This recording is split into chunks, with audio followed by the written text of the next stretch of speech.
sound that saved a wretch like me.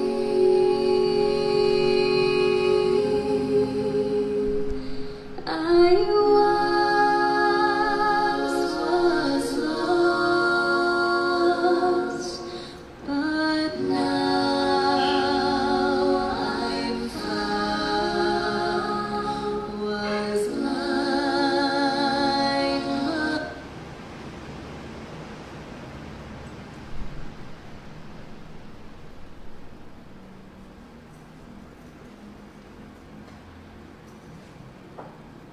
Magandang umaga po sa bawat isa sa atin. Magandang umaga sa ating mga kapatiran na nasa mga bahay-bahay. Maaaring napapansin niyo may kakaiba sa ating kalagayan ngayon sapagkat ang ating main auditorium ay wasak ang sahig dahil sa construction ongoing. Tayo po ay nasa Children's Sunday School room. At don't worry, sapat pa rin ho ang distansya at kakaunti lang ho ngayon ang nandito sa church sapagkat meron tayo ilang mga kapatiran na ready to be here na, nakabihis na sila, pero saktong dumaan ang mobile ho ng barangay at nagsabing nagbaba daw ho ng utos ang munisipyo ng Santa Maria na bawal daw muna lumabas. As I understand it, nakarating sa akin info, hindi ko narinig ng buo yung announcement, pero ang sabi daw ay huwag daw muna lumabas ngayong araw, so particularly this day. So para na rin po sa ating pag-iingat at bigla silang gumawa ng surprise check, ay minabuti po natin na i-advise na sila ay manatili muna sa kanilang mga tahanan. So salamat po sa Panginoon at salamat po sa mga nakatunghay online, and I hope na sa kabila ko ng itong kalagayan ay patuloy pa rin po nating sambahin ang ating Panginoon. Magsisimula po tayo sa ating Sunday School. At again, that very word, it's Sunday, and we will be studying like in the school. At I hope tayo excited po sa ating pong pag-aaral patungkol po sa patungkol sa doktrina, patungkol sa Diyos, or what we call theology proper. So tayo po yung umawit muna, awitin natin ng books of the Bible at pangunahan po tayo ni Brother Gab.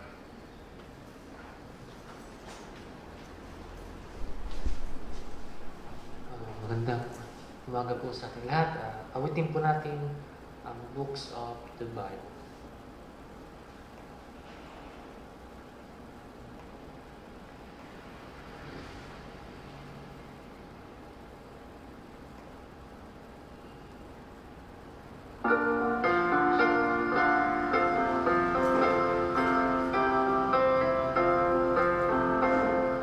Genesis, Exodus, Leviticus, Numbers, Deuteronomy, Joshua, Judges, and Ruth. First and Second Samuel, First and Second Kings, Chronicles, Ezra, Nehemiah, Esther, Job, and Psalms, Proverbs, Ecclesiastes, Song of Solomon, Isaiah, Jeremiah, Lamentations, Ezekiel, Daniel, Hosea, Joel, Amos, Obadiah, Jonah, Micah, Nahum, Zephaniah, Haggai, Zechariah, and Malachi. These are the books of the Old Testament. Matthew, Mark, Luke, John, Acts, Romans, First and Second Corinthians, Galatians, Ephesians, Philippians, Colossians, First and Second Thessalonians, First Timothy, 2 Timothy, Titus, Philemon, Hebrews, James, First Peter, 2 Peter, 3 John, 2 and Revelations.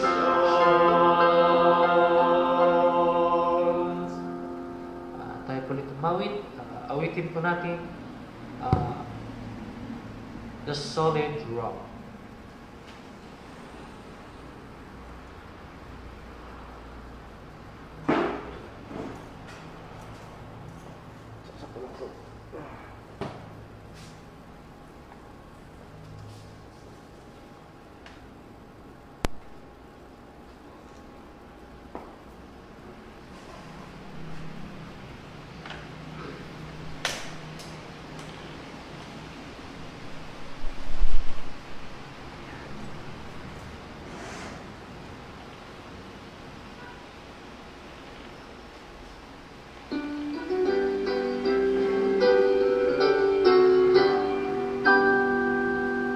My hope is built on nothing less than Jesus' blood and righteousness.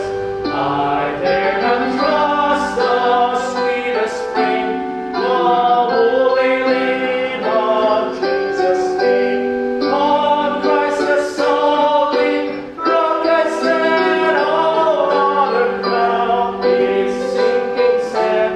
All other ground is sinking sand. When darkness sinks to hide His face, I rest on His unchanging grace.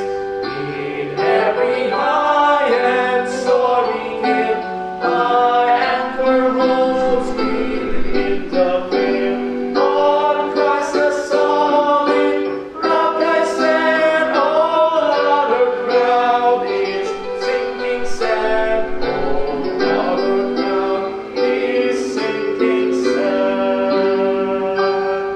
His throne is calm and on His blood, supporting the whelming flood. When all around my soul gives in, He then is all my hope and stay. On Christ the solid rock I stand, all other ground is sinking sand. All other ground is sinking sand.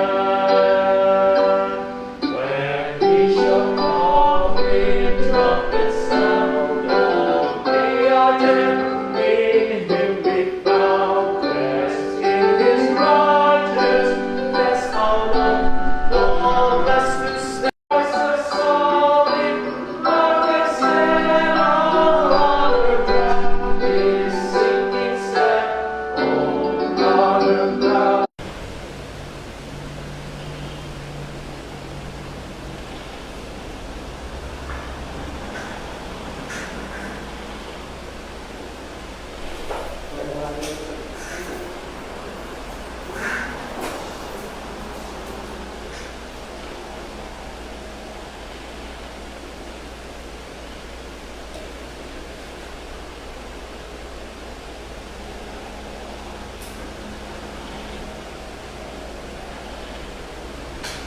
Hindi ako mga kapatid.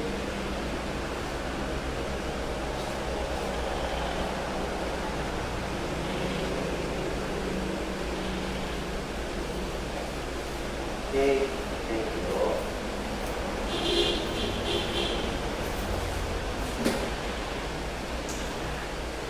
Ayan, purihin po ang Panginoon. Yan lang ho, ikabit ko ho ito. Pasensya na ho, no? Meron pa rin tayong mga bagay na ina-adjust because it is our first time ho dito sa ating lugar na ito.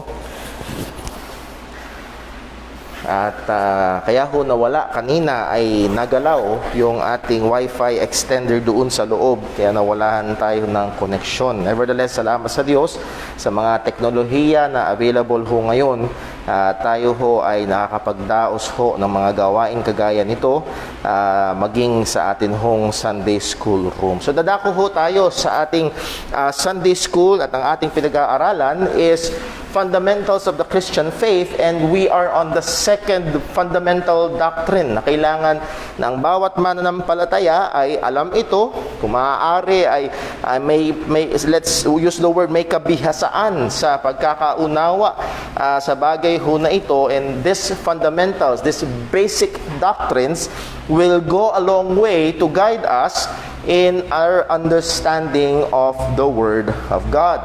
At maging mga ibang doktrina na atin hong mga pangangaral na ating naririnig sa paligid. Mamaya ho, if the Lord permits sa ating hong oras, ay mamention natin ng ilang mga kaisipan at susubukan nating sukatin itong mga madalas nating naririnig. Mga ilang bagay na naririnig natin sa mga pulpito, tinuturo ng ibang mga mangangaral. Ngunit again, kung ititignan natin sa salita ng Diyos, kung sino ang Diyos, sa katangian ng Diyos, ito ba ay lalapat? So bago ho tayo magpatuloy, tayo ho muna ay manalangin. Let us pray. Panginoon naming Diyos, aming Ama sa langit, nagpapasalamat kami sa iyo, nagpupuri, dinadakila ang iyong pangalan, o Panginoon. Salamat po. Salamat sa katotohanan na sa unang araw ng linggo, nabuhay muli ang aming Panginoong Hesukristo.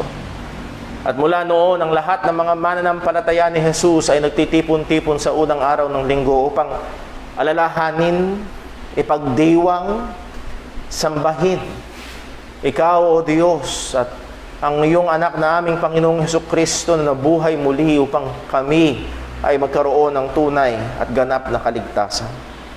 O Ama, tulungan mo kami ngayon na ang aming puso at isipan na maituon sa iyo sa pag-aaral ng iyong salita. Bigyan mo kami ng liwanag, bigyan mo kami ng pangkaunawa. At Lord, again, hindi lamang ito maging mga impormasyon sa aming isip, kung hindi, O Diyos, mga katotohanan na ma-incorporate namin sa aming pang-araw-araw na pamumuhay. Magbigay ng direksyon sa aming mga pananaw sa mundong ito. O Diyos, Ikaw po nawa ang patuloy na maluwalhati. Kagaya ng panalangin ng mga awit, buksan mo ang aming mga mata upang makita namin ang mga dakilang bagay mula sa iyong kautusan. Salamat po, O Diyos. Sa iyo namin binabalik ang papuri, sa iyo namin binabalik ang luwalhati, at amin din pong hinihiling na siyasatin mo kami sa anumang mga kasalanan. Tawarin mo kami at linisin, O Diyos. At alam namin na sa iyo o kay Kristo ay meron kaming kapatawaran. Salamat po. Dalangin namin itong lahat sa pangalan ng aming Panginoong Hesukristo. Amen. Well, let us have a short review sa atin hong mga napag-aralan. 2 Sundays ago, we studied about the existence of God. Meron ba talagang Diyos? At nakita ho natin, yes, sa Bible, it is assumed na merong Diyos. And then nakita rin natin, it is more logical and even more scientific to believe sa isang Diyos na lumalang ng lahat ng bagay. And the other option is simply unscientific and illogical. Sumabog and here we are.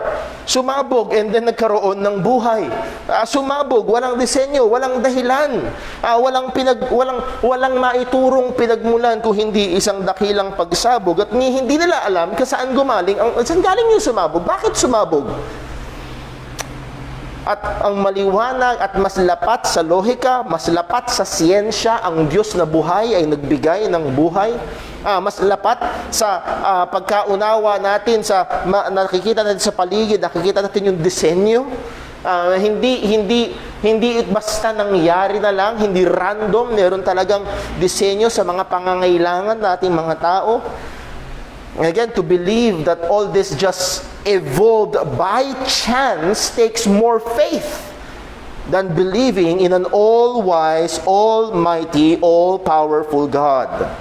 Mas kailangan mo ng matinding pananampalataya para maniwala na ang tao ay galing sa unggoy kaysa maniwala na ang tao ay ginawa ng Diyos sa kanyang larawan at wangis. And please, don't get it wrong. The other one is, sasabihin nila, the other one is science with evidence, the other one is faith with no evidence. No. Parehong no evidence sa kanila, wala ring ebidensya. At actually, mas lapat ang ebidensya sa pananampalatayang Kristiyano. And then last Sunday, we looked at the knowability of God. So itong dakilang Diyos, itong napaka maluwalhati, napaka banal at napaka makapangyarihang Diyos ay maaari nating makilala. If we remember the verse, sabi ng Panginoon, let not a man glory in his wisdom, let not a man glory in his might, nor in his riches, but let him that glorieth glory in this, that he understandeth and knoweth me. So, salamat sa Panginoon na pwede natin siyang makilala. Pwede natin siyang maunawaan. Kaya nga ho mga kapatid, inaanyayahan ko kayo, mga young people, mga magulang, mga bata, let us go to the Word of God because we can know God. Minsan ho ay nakikita ko ho sa mga konsyerto na merong meet and greet. Diba? Dumarating yung mga K-pop, dumarating yung mga singer mula sa ibang bansa, at mayroong mga piling individual or mga piling tickets na mahal na magbibigyan ka ng pagkakataon na to meet and greet personally, makilala itong mga hinahangaan. O mga kapatid, hindi natin kailangan bumili ng mahal na ticket para makilala ang Panginoon. At nandito ang kanyang revelasyon ng kanyang sarili, special revelation through His Word, at ang revelasyon din niya ng kanyang sarili sa pamamagitan ng general revelation through His creation. So let us know God. Let us engage in this effort to know God. Pero meron tayong tatlong binigyang pansin last Sunday in our effort to know God. Una, we cannot know God fully. Hindi natin maaaring makilala ang Diyos ng lubusan. Hindi darating ang panahon na wala na tayong kailangang malaman pa patungkol sa Diyos. Sapagkat, simply, because God is incomprehensible. And in that sense, He is infinite and transcendent. Siya ay higit at higit sa atin, lagpas sa atin, at siya ay walang hanggan, at tayong mga tao ay finite, may hangganan. So hindi natin malulubos, maunawaan ang lahat patungkol sa Diyos, but we should not be discouraged because we can know God truly. Again, using that example of Niagara Falls, ay maaari kang kumuha ng isang timba at isahod mo doon. Hindi mo makukuha lahat ng tubig. Pero tunay na tubig ang makukuha mo. Para bang sa dagat, hindi mo kayang makuha lahat ng tubig sa dagat, Pasipiko. Pero pag isinalok mo yung isang timba, peki ba yung makukuha mong tubig? Hindi. Totoong tubig. Pero parte lang yun. Ganon din ho sa atin. Ang mga bagay na maaari nating matutunan patungkol sa Panginoon, yes, it is not of all things about God, but we can know true things about God. Pwede nating makilala ang mga bagay na ating nalalaman patungkol sa Diyos ay mga totoong bagay. At isa pa ho sa pinakamaganda, ang patungkol sa Diyos ay hindi lamang abstract na karunungan. Hindi lamang ito theories. Hindi lamang ito ideas. And this is one of the uniqueness of Christianity, true Christianity, among other faith. Isa ito sa pinaka-unique na bagay sa Christianidad, sa totoong Christianidad, kumpara sa ibang pananampalataya. Why? Sa ibang pananampalataya, ang kanilang Diyos ay out there and somewhere. Idea lang. Nahandyan lang. Basta meron pero hindi mo siya makikilala. Tanungin mo ang isang Muslim, pwede ka ba magkaroon ng personal na pagkakilala at relasyon kay Allah? And that is unthinkable sa Islam. You can know things but you cannot know Him and have personal relationship with Him. Pero pagdating sa Diyos ng Biblia, tayo pa ay Kanyang inaanyayahan na makilala siya.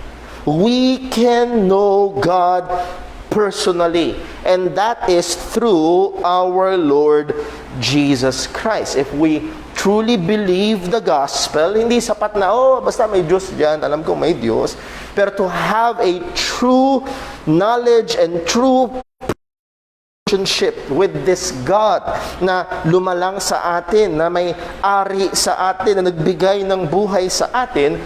That is only possible through a personal, true relationship by the Lord, or through and in our Lord Jesus Christ. Sa madaling salita, if you are a Christian, you can know God. And I'm using the word carefully, but also with excitement. You can know God experientially. You can, hindi lang siya ideas. Yung ating pinag-aralan sa Time in the Word for a month, pinag-aralan natin sa Time in the Word, the Lord is my shepherd, I shall not want. He maketh me to lie down in green pastures. He leadeth me beside the still waters. He restoreth my soul. He leadeth me in the paths of righteousness, and so on and so. Those are experiences. Na-experience ng tupa ang pangangalaga ng pastol. So we can know God personally. Let me just pause in this. Alam ko hindi pa ito yung preaching, but let me just ask, do you have that personal experience, personal knowledge? O baka ang Diyos sa iyo ay isang palamuti lang ng relihiyon dahil nakalakihan mo ang isang relihiyon, at ang isang relihiyon na ito nagsasabing merong Diyos at tinanggap mo na lang, pero alam mong wala ka pang relasyon. Alam mong hindi mo pa talaga kilala ang Diyos na ito. Ang tanging paraan ay sumampalataya ka kay Kristo, at ikaw ay aampunin ng Diyos sa kanyang pamilya at magkakaroon ng buhay na relasyon sa iyo o with Him. Well, ngayong umaga ito ating sisimulan ang isang bagong paksa under theology proper, and this is the study about the attributes of God. So, is there a God? Yes. Can we know God? Yes. Ngayon naman tanungin natin, what is He like? Anong mga katangian ng Diyos na ito na lumalang sa atin?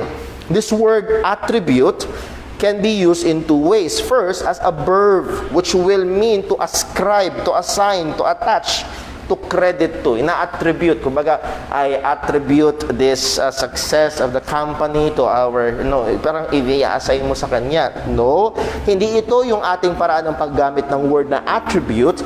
Pero ang punto nito is second is as a noun, which will mean qualities or characteristics. So what are the characteristics of God? Or sa ibang what are the features? And in this sense, we are using the word attributes. That is to say, the qualities or characteristics of God. Pag tinanong mo, well, meron bang Diyos? Oo, merong Diyos. Well, anong klase siyang Diyos? Basta Diyos? Anong katangian ng Diyos na ito? Basta Diyos. Well, pagdating sa ibang bagay, ano mo ba ang Coke? Oo. Anong lasa ng Coke? Lasang Coke. Matamis, na masarap ang hagod sa lalamunan, lalo na kung malamig. Pero iwasan muna natin ngayon dahil mahirap ubuhin. Mahirap ubuhin. So we are using that word attribute in the sense na patungkol sa katangian ng ating Panginoon. And traditionally, ibig sabihin ng traditional, ito yung usual, ito yung nakasanayan, ito yung classic. Let's use that word also, classic na pagdidistinguish or pagkakategorize ng mga attributes o katangian ng Panginoon. So, traditionally, it has been categorized into two, yung mga katangian ng Diyos. Una is what we may call the incommunicable attributes of God. And then pangalawa, the communicable attributes of God. So kung meron tayong dalawang tatandaan pagtungkol sa katangian ng Panginoon, just to make it simple, communicable and incommunicable. Sa paano ito naririnig? Sa disease. Sa sakit, communicable disease, and incommunicable.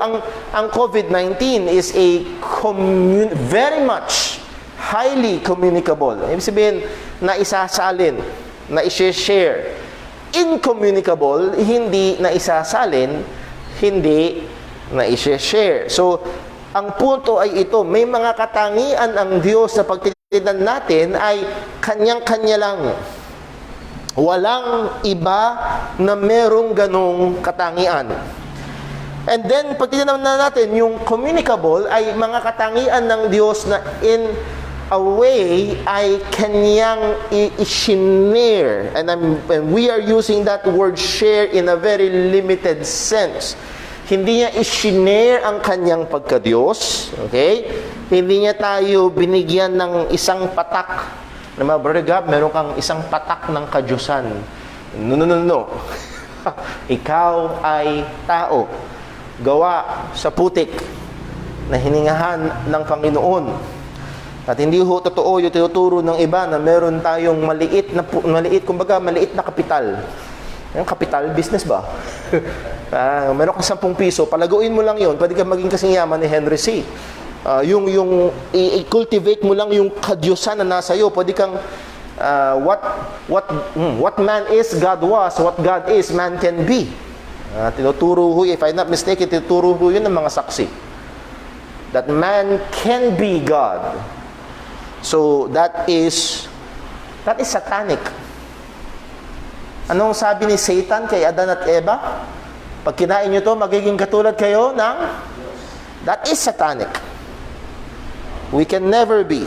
Nevertheless, ang punto ay ito, merong mga katangian ang Diyos. Just to mention some para mas maunawaan ho natin dun sa communicable attributes of God. Halimbawa ho ay the wisdom of God.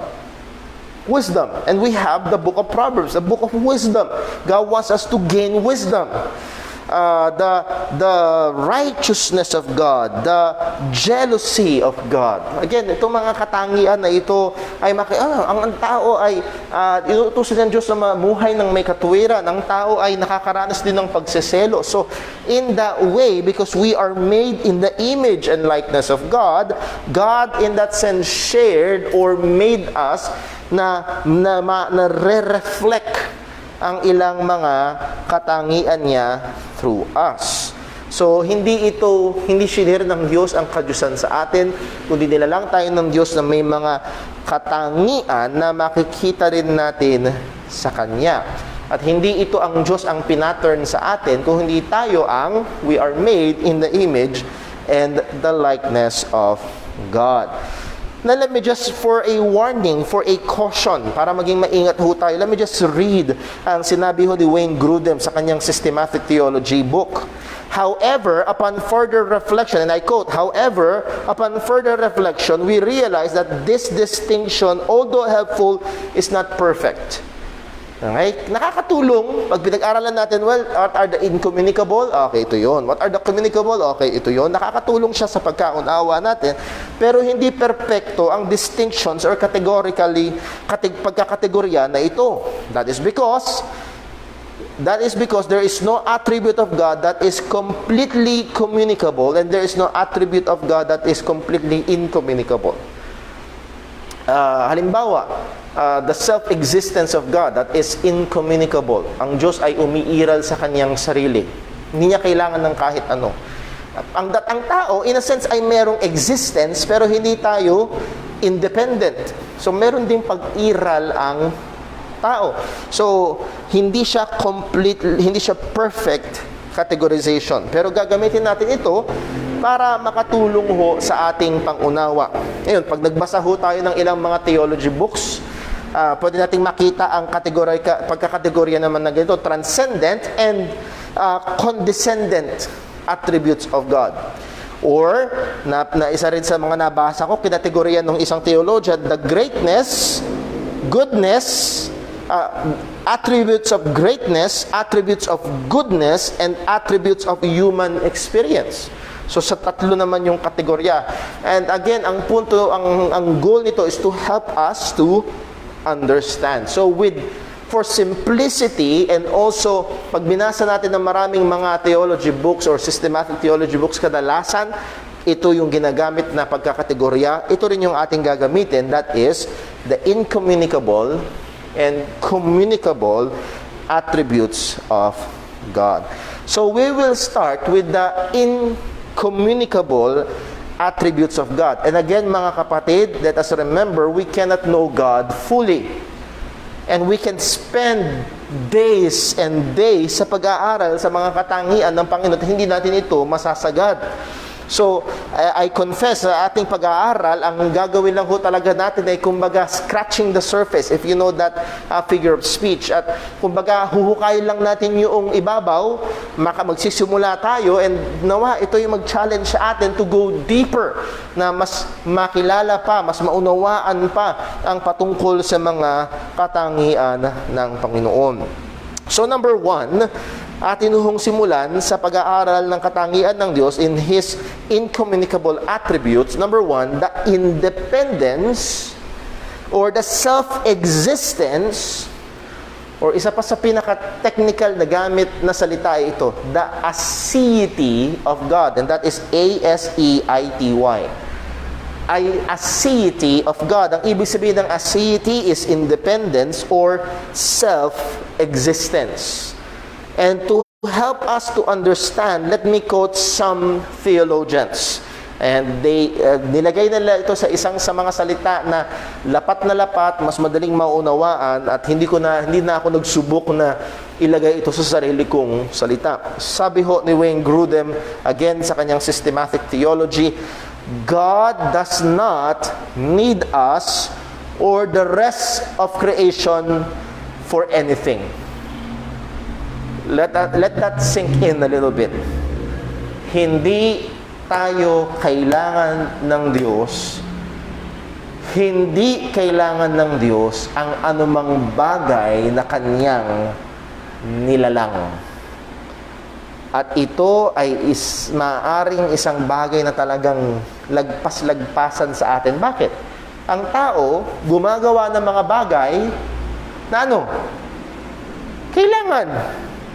Na-invento ang internet for better information, data sharing, and so on. Kailangan. Yes?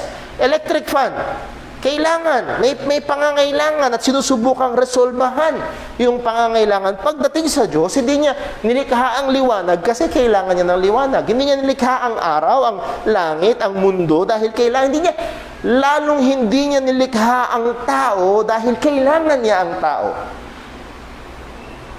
Bakit, Brother Paul? Kasi by the very word kailangan, ibig sabihin may kulang. At kung may kulang, ibig sabihin hindi perpekto. So isa ho ito sa mga sisira doon sa kaisipan. At actually, narinig ko na ito minsan mula sa pulpit. Hindi dito sa pulpit ito, pero narinig ko na sa isang mga ngaral.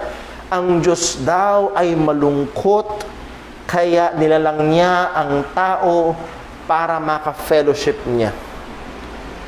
Alam mo yun? Naboring si Lord.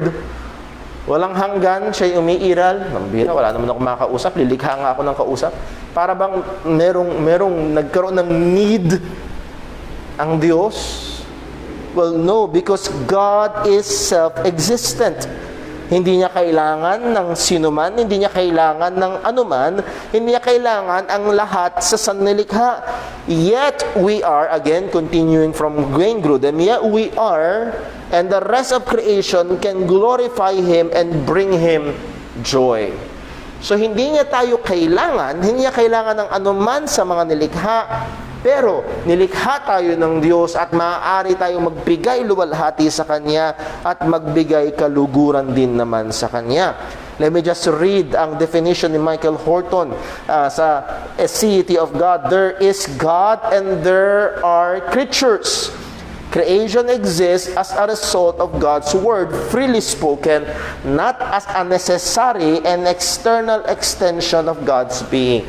So ang punto dito ay God created not because of necessity. Hindi lumikha ang Diyos kasi kailangan niya. Walang kailangan ang Diyos. Si Louis Berkhoff sa kanyang classic na systematic theology, this means, or introduction, or nakalimutan ko yung title ng libro ni Louis Berkhoff. This means that God has the ground of existence in Himself, and unlike man, does not depend on anything outside of Himself. He is independent, in His being, in His virtues and actions, and causes all His creatures to depend on Him. Okay? Ang Diyos ay hindi nakadepende sa kahit anuman na Kanyang nilikha. He is very much different sa mga Diyos-Diyosang likhang isip ng tao. Halimbawa, just for an example, ang Roman mythology, ang mga Roman gods, nakadepende sila saan? Sa panalangin, at pag hindi sila sinasamba ng mga tao, nangihina sila. Pag mas maraming sumasamba sa kanila, lumalakas sila. Kailangan nila. Hindi ganon ang Diyos ng Biblia. Ang Kanyang pag-iral ay hindi nakadepende sa anuman. Ang Kanyang katangian, ang Kanyang pagkilos, lahat ng ito ay sa Kanyang sarili, independyente, at Kanyang ginawa ang lahat ng nilikha, hindi dahil kailangan niya ito, kundi ginawa niya ang lahat ng nilikha na nakadepende sa Kanya. Now, lahat ng ito ay walang katuturan kung walang basehan sa Biblia. Okay? So, buksan natin sa Acts chapter 17. Acts chapter 17, verses 24 to 25. Acts chapter 17, verses 24 to 25. Ano po ang sabi? God that made the world and all things therein, seeing that He is Lord of heaven and earth, dwelleth not in temples made with hands, neither is worship with men's hands, as though He what? Needeth anything. Hindi niya kailangan. Okay? Seeing He giveth to all life and breath and all things. Hindi ang tao ang nagbibigay sa Diyos ng buhay, hindi ang tao ang nagbibigay sa Diyos ng lakas, kundi ang Diyos ang nagsusupply sa lahat ng Kanyang nilikha. And oo, maging sa atin. Pero hindi nakadepende at hindi nangangailangan ng Diyos ng kahit ano mula sa atin.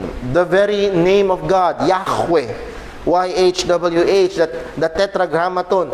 Again, gusto ko lang ulitin dahil mali yung sinabi ko dati, noon pa, many years ago, na kaya ito YH, it's me. Ako nga, sa aking sarili, ako'y umiiral. So muli ho, yung maling pananaw na nilikha ng Diyos ang mga bagay-bagay dahil naboboring siya, kailangan niya ng kausap, kailangan niya ng makasama, at napakalungkot niya daw sa langit kung wala tayo. Kaya binigay niya si Kristo para makuha tayo. At lalong hindi mas mahalaga tayo kaysa kay Kristo. Narinig ko mismo sa bibig ng isang pastor. How can man who is made out of clay be more important than the Son of God? Hindi ho uubra. Ang sabi ho ng Psalm 90 verse 2, before the mountains were brought forth, or ever hadst formed the earth and world, even from everlasting to everlasting, Thou art God. At ito yung ating sinabi na nakaraan, God by definition is eternal. Pag sinabi ng scientifico, nagsimula sa Big Bang, we have the right to ask, saan nanggaling yung sumabog? Pero pag sinabi ng Kristiyano, nagsimula ang lahat sa Diyos. Pag tinanong nila tayo, saan nanggaling ang Diyos? God is eternal. He is from everlasting to everlasting. Walang simula ang Diyos. He is eternal. He is self-existent. The Scripture do declare that God is independent from all His creatures, but also declares that we and all creation can bring Him delight, give Him glory, and serve Him. Hindi niya tayo kailangan. Hindi nakadepende ang Kanyang kaluwalhatian sa atin. Nevertheless, ang linaw sa Bible na pwede natin siyang bigyang kaluguran, bigyang kaluwalhatian, at paglingkuran. And that is the very purpose na nilalang niya ang lahat ng bagay. Let's just go to one passage, Revelation chapter 4. Revelation chapter 4 and verse number 11. Revelation chapter 4 verse 11. Ang sabi ho ng salita ng Diyos ay ito, Thou art worthy, O Lord, to receive glory and honor and power, for Thou hast created what? All things. For what? And for Thy pleasure they are and were created. So for the pleasure of God, for His pleasure, for His delight, ginalang niya ang lahat ng bagay. Isa pa ho sa Ephesians chapter 1. Ephesians chapter 1 verse 11. Ano po ang sabi ni Apostol Pablo? Ephesians 1 verse number 11. In whom also we have obtained an inheritance, being predestinated according to the purpose of Him who worketh all things after the counsel of His own will. Hanggang verse 12, that we should be to the praise of His glory who first trusted in Christ. So He created, He worked all things after the counsel of His own will, to the praise of His own glory, para sa kaluwalhatian, sa pagkapuri ng kanyang sariling kaluwalhatian. So ginawa niya ang lahat, itinakda niya ang lahat ng bagay, hindi dahil kailangan niya, pero para sa kanya. So I hope we are convinced. Again, ang dami pa natin pwedeng sabihin patungkol sa independence or the deity of God. Hindi siya nangangailangan. Again, tayo ang nangangailangan sa Diyos, hindi tayo ang kailangan ng Diyos. Buksan lang natin sa dali sa, naalala ko lang yung passage sa Psalm 50. Psalm 50. Awit 50. And kailangan ko lang hanapin, tukuyin kung aling verse eksakto. Psalm 50 verse number, sumunod sa verse 10. Psalm 50 verse 10. Ito po ang sabi, For every beast of the forest is mine, and the cattle upon the 1,000 hills. I know all the fowls of the mountains, and the wild beasts of the fields are mine. Lahat ng hayop ay sa Diyos. Verse 12. If I were hungry, I would not tell thee, for the world is mine, and the fullness thereof. Sabi ng Diyos, kung sakali man, at hindi siya nagugutom, pero kung sakali man ako'y magugutom, hindi ko sasabihin sa'yo. Hindi kita kailangan. Sa madaling sasabihin, hindi kita kailangan. Kaya ko ang sarili ko. At sino ang taong magmamalaki sa Diyos na, Lord, swerte ka, nasave ako.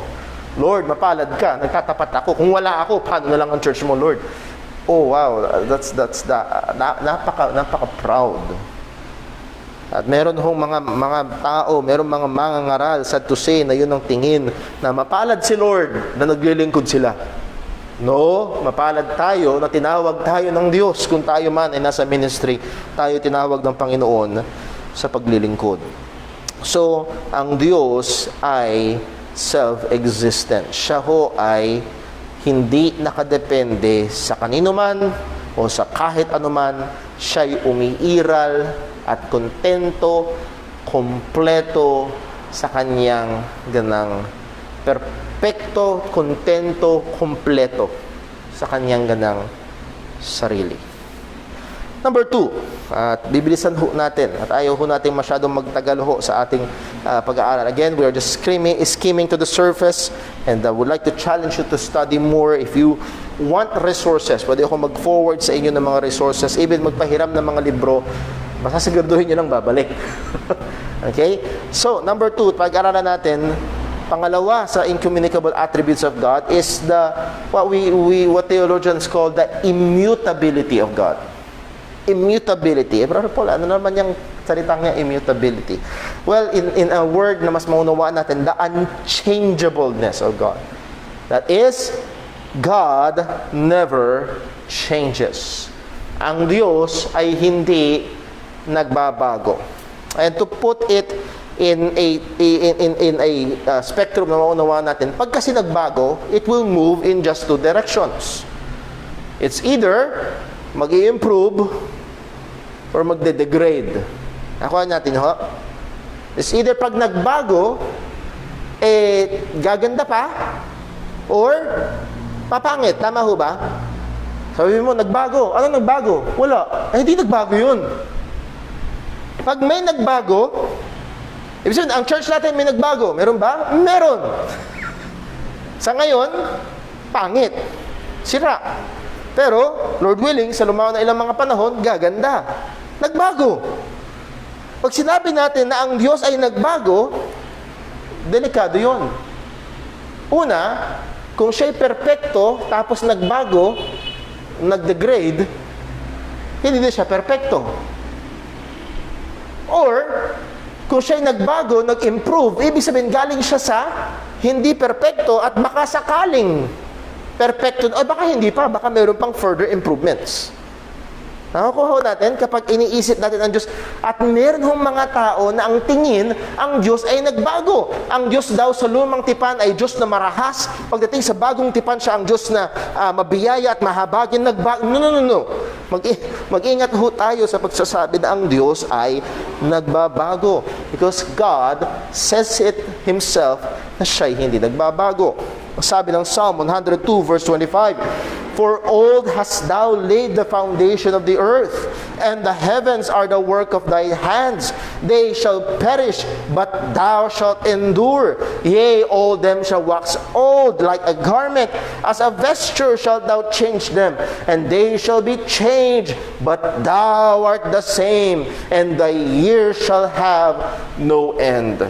So, ang sabi ng mga awit, thou art the same, ang sanlilikha ng Diyos, kahit ang mga bundok, mapaparam, maluluma, parang mga damit, unti-unting, gano'n mang kamahal ang damit, maluluma. Yes? Gano'n mang kamahal ang sasakyan, maluluma. Pero pagdating sa Diyos, He is the same. Ang sabi ni James, in Santiago, so James 1 verse 17, "Every good gift and every perfect gift is from above, and cometh down from the Father of lights, with whom is no variableness." That word variableness, fickleness, inconsistency, or change. God is consistent. He does not change. Hindi siya nagbabago. Pagdating sa kanyang kahabagan at sa kanyang pasensya, ang sabi ng Diyos sa Malakay 3:6, "For I am the Lord, I change not, therefore ye sons of Jacob are not consumed." Kung ang Diyos nagbabago, uwian na. Uwian na. Kasi paano kung may pangako nga siya, sino mang sa kanya sumampalataya, hindi mapapahamak, kundi merong buhay na paano pag nagbago? Sorry masyadong maraming papasok hirapan ko, baguhin ko. Hindi ganoon ang ating Panginoon. Pagdating sa kanyang mga desisyon, pagdating sa kanyang mga pagpaplano, ang Diyos ay hindi nagbabago. God never had a plan B. Ano yun? Minsan tayo may plan A, may plan B. Okay? Plan A, dito. Plan B, dito. Plan A, pag hindi umulan, beach. Plan B, pag umulan, mall. Tama? Isa nagpaplano tayo ng mga ganon. Umulan. Sira plano. Baguhin natin. Ang Diyos ay walang ganon. Ang sabi ng salita ng Panginoon sa Psalm 33 verse 11, "The counsel of the Lord standeth forever." At yung counsel dito ay hindi lang basta plano, the plans of the Lord. Yung pasya ng Diyos, it stands forever, the thoughts of His heart to all generations. Hindi nagugulat ang Diyos.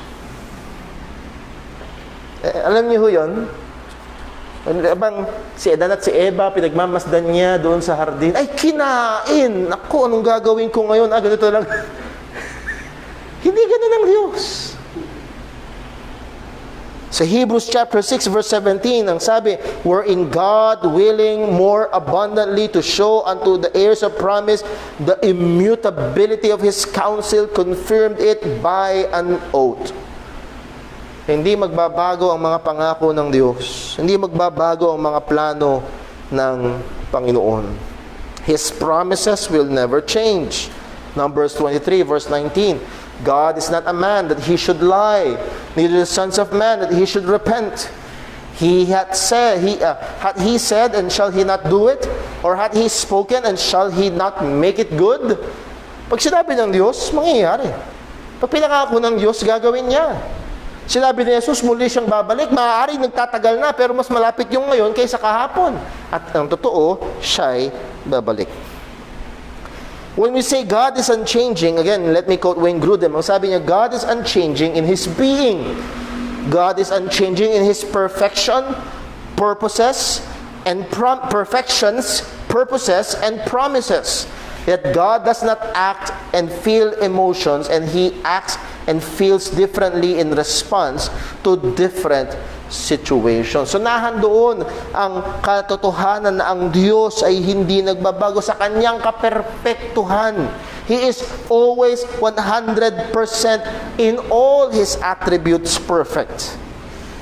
Sa Kanyang mga plano, sa Kanyang mga pangako, hindi ito magbabago. Again, ito pala yung libro ni Louis Berkhof sa kanyang Summary of Christian Doctrines. Scripture teaches that God is unchangeable. He is forever the same in His divine being and perfections, and also in His purposes and promises. So again, malinaw, ang Diyos ay hindi nagbabago. So makikita ho natin sa definition ni Grudem at ni Berkhof sa kanilang definition ng immutability of God, they briefly try to address the expected objections to this doctrine. Nang sasabihin nila, ang Diyos ba ay hindi nagbabago? Hindi nagbabago ang Kanyang plano? Hindi nagbabago ang Kanyang isip? The way theologians try to resolve these seeming differences is to say that God acts or feels differently in response to different situations. Halimbawa, kung hindi nagbabago ang Diyos, paano yung mga sinasabi niya sa Kanyang salita na tila baga ang Diyos ay nagsisi? Tila baga ang Diyos ay para bang sige na nga. Hindi nagbago siya. Naalala niyo yung sabi nagtawaran si Abraham at saka ang Panginoon? Sabi ni Abraham, Lord, kung meron diyang 100 na matuwid. Lord, kung meron diyang 50. Lord, kung meron diyang 10 matuwid. Kasi sabi ng Diyos, wawasakin niya eh. Sabi ng Panginoon, di kung meron, edi hindi. So may chance ba na magbago? Well, ang punto ho dito ay ang estado, yung sitwasyon God responds differently in different situations. Para ba ganito? Pagdating sa kasalanan, ang Diyos ay galit. Pagdating sa mananampalataya, ang Diyos ay mabiyaya. Naunawaan niyo ba?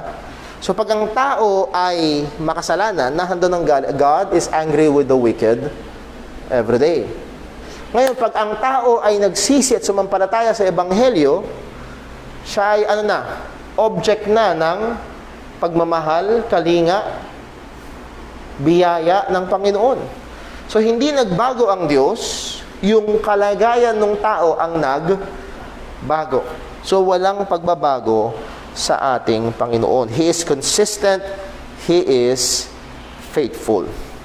The importance of this doctrine seldom is considered and might be healthy to be pondered upon in this section. Yung kaimportansyahan ng doktrinang ito, madalas ito'y hindi nabibigyang pansin.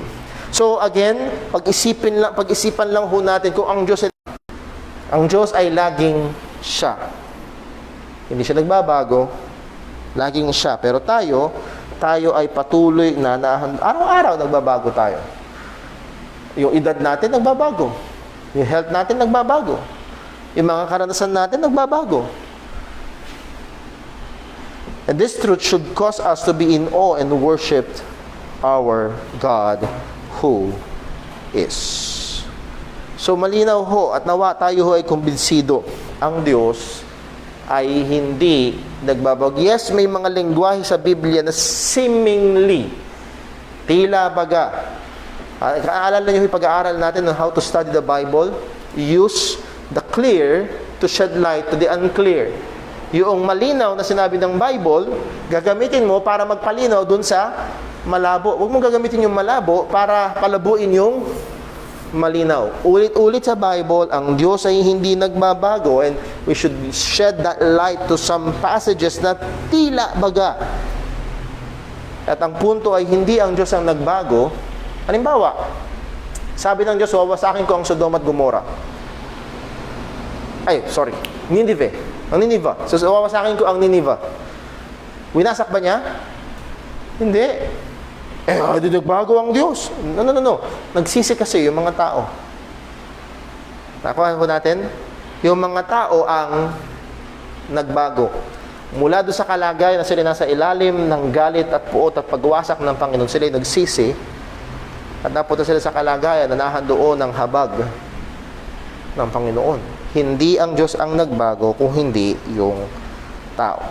At gusto kong tapusin ang ating lesson sa isang talata na maaaring umiikot na sa kaisipan ng marami sa Hebrews chapter 13 verse 8. So malinaw, ang Diyos hindi nagbabago. Lahat ng nilikha ng Diyos nagbabago. Pwedeng magbago. Pero ang Diyos ay hindi nagbabago.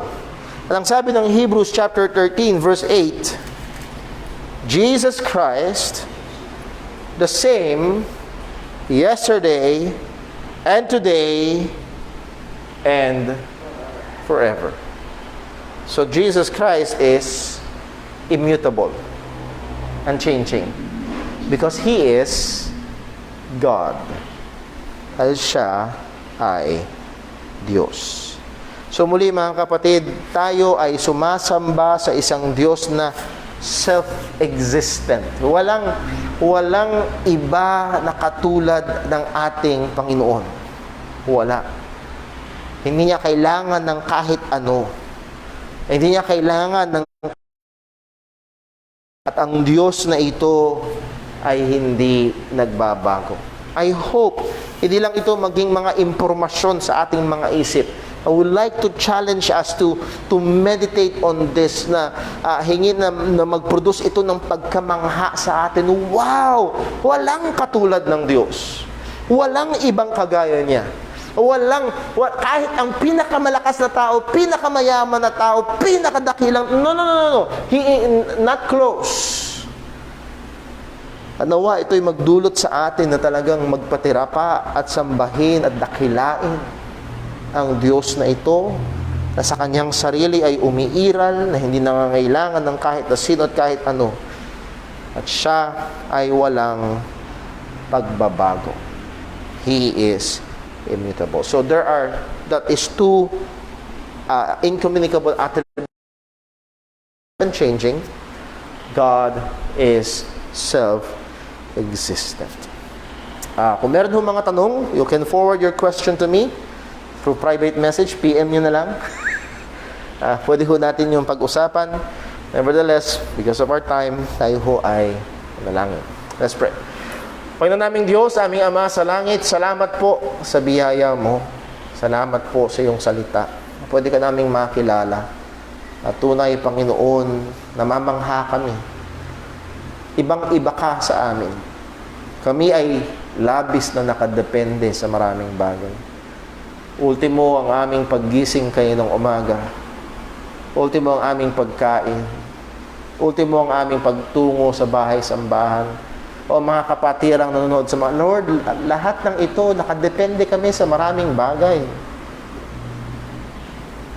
Pero Panginoon, sa kahit kakaunting paraan, ipaunawa mo sa amin sa ikakamangha at lalo naming ikakasamba sa iyo. Ipaunawa mo sa amin ang katotohanan na hindi ka nakadepende.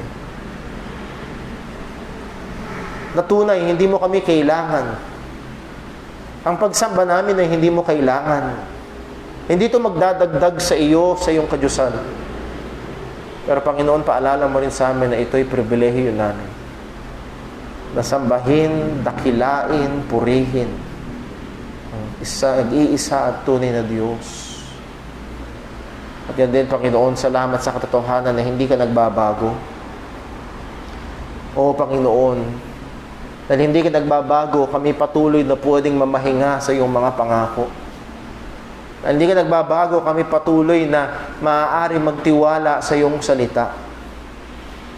Dahil hindi ka nagbabago, Panginoon, alam namin, ang iyong pangakong kaligtasan sa sinumang samampalataya ay tiyak. Sapagkat hindi ka nagbabago. Salamat po, O Diyos, dahil kami ay sumasamba at naglilingkod sa isang Diyos na perpekto. Pinupuri ka namin, Panginoon. Sinasamba ka namin. Minamahal ka namin. Nawa sa amin pong gawain ng pagsamba mamaya, bigyan mo kami ng karunungan, bigyan mo kami ng pagpapala. Ang iyong salita na aming pag-aaralan ay gamitin mo sa puso ng bawat isa. Nawa handa mo kami sa pag-aalay ng pagsamba. Dalangin namin ito sa pangalan ng aming Panginoong Kristo. Amen. Mga kapatid, ako tayo sa 10-minute break sa ating mga kapatiran na katunghay. After 10 a.m. magsisimula ho ang live stream ng ating worship service. God bless po. Break time po tayo.